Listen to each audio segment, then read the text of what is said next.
Hello दोस्तों, स्वागत है आपका हमारे चैनल नॉलेज गलियारा में।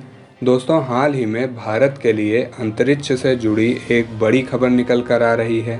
दरअसल दोस्तों, भारत ने चंद्रयान और मंगलयान की सफलता के बाद शुक्रयान यानी वीनस पर काम करना शुरू कर दिया था। ऐसे में 2025 तक जब शुक्र ग्रह पृथ्वी के सबसे करीब होता है तब इसे लॉन्च करने की तैयारी थी। लेकिन अब जो खबरें निकल कर आ रही हैं वह भारत के लिए किसी बड़े झटके से कम नहीं हैं। दरअसल दोस्तों, इस मिशन में अभी तक भारत का साथ फ्रांस और रूस दे रहे थे। इसमें रसिया की अंतरिक्ष एजेंसी रॉसकॉसमॉस और फ्रांस के सीएनईएस द्वारा संयुक्त रूप से विकसित वायरल नाम का डिवाइस डेवलप किया जा रहा था। इस डिवाइस से वीनस के आसपास के वातावरण को स्टडी करने में मदद मिलती।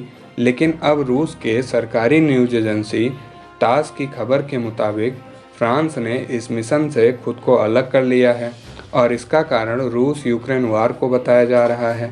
रेफरेंस के लिए आप यूरेशियन न्यूज के आर्टिकल का स्क्रीनशॉट देख सकते हैं। तो दोस्तों, अब आप ये सोच रहे होंगे कि क्या ये वायरल उपकरण फ्रांस की मदद के बिना नहीं बन सकता क्या? तो इसका जवाब खुद रसिया ने ही दिया है। उसका कहना है कि फ्रांस के निकलने के बावजूद वह इस मिशन को नहीं छोड़ने वाला।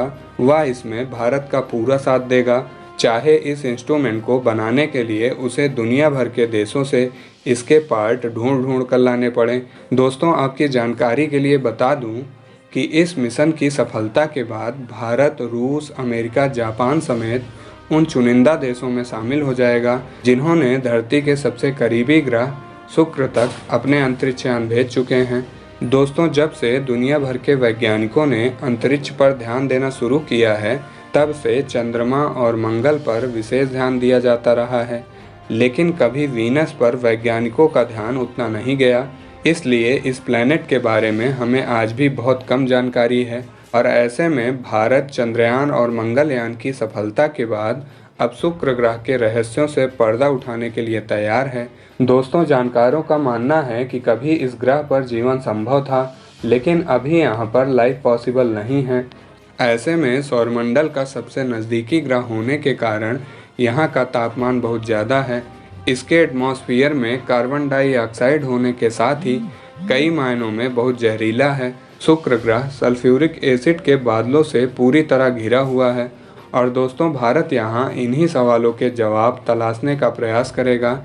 इनमें वातावरण का अध्ययन, मिट्टी की स्थिति और मानव जीवन की संभावनाएं जैसी कई अहम जानकारियां होंगी। दोस्तों, इसरो के चेयरमैन एस सोमनाथ का कहना है कि इस पर तेज़ी से काम चल रहा है और अब भारत की स्पेस एजेंसी इसरो वेनस तक ऑर्बिटर भेजने के लिए तैयार है। ऐसे में अब जब इस मिशन से फ्रांस निकल गया है तब भी भारत और रूस मिलकर इस मिशन को 2025 तक सफलतापूर्वक लॉन्च करेंगे। ऐसे में दोस्तों, इस मुद्दे पर आपकी क्या राय है? कमेंट करके ज़रूर बताइएगा। जय हिंद।